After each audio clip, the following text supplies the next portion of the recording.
بسم الله الرحمن الرحيم.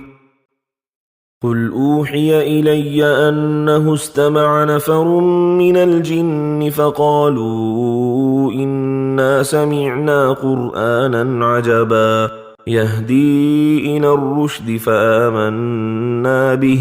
ولن نشرك بربنا أحدا وأنه تعالى جد ربنا ما اتخذ صاحبة ولا ولدا وأنه كان يقول سفيهنا على الله شططا وأنا ظننا أن لن تقول الإنس والجن على الله كذبا وأنه كان رجال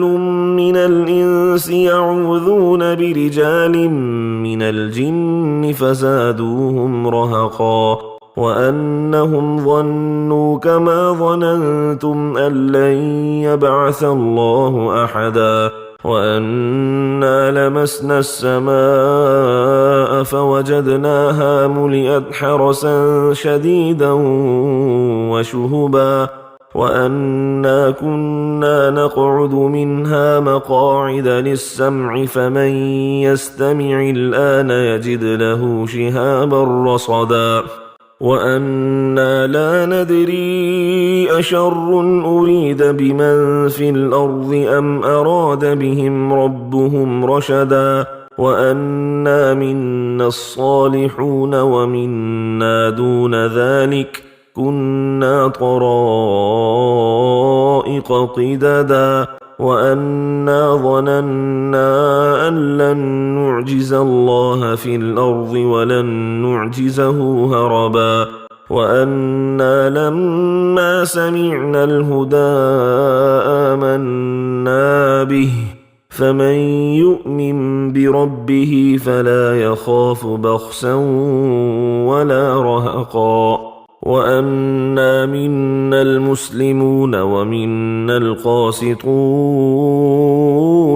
فمن أسلم فأولئك تحروا رشدا وأما القاسطون فكانوا لجهنم حطبا وأن لو استقاموا على الطريقة لأسقيناهم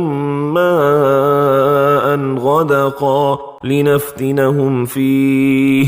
ومن يعرض عن ذكر ربه يسلكه عذابا صعدا وأن المساجد لله فلا تدعوا مع الله أحدا وأنه لما قام عبد الله يدعوه كادوا يكونون عليه لبدا قل إنما أدعو ربي ولا أشرك به أحدا قل إني لا أملك لكم ضرا ولا رشدا قل إني لن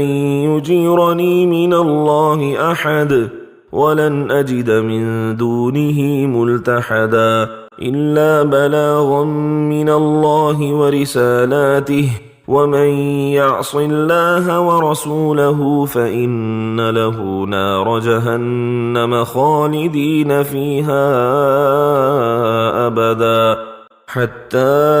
إذا رأوا ما يوعدون فسيعلمون من أضعف ناصرا وأقل عددا قل إن أدري أقريب ما توعدون أم يجعل له ربي أمدا عالم الغيب فلا يظهر على غيبه أحدا إلا من ارتضى من رسول فإنه يسلك من بين يديه ومن خلفه رصدا ليعلم أن قد أبلغوا رسالات ربهم وأحاط بما لديهم وأحصى كل شيء عددا.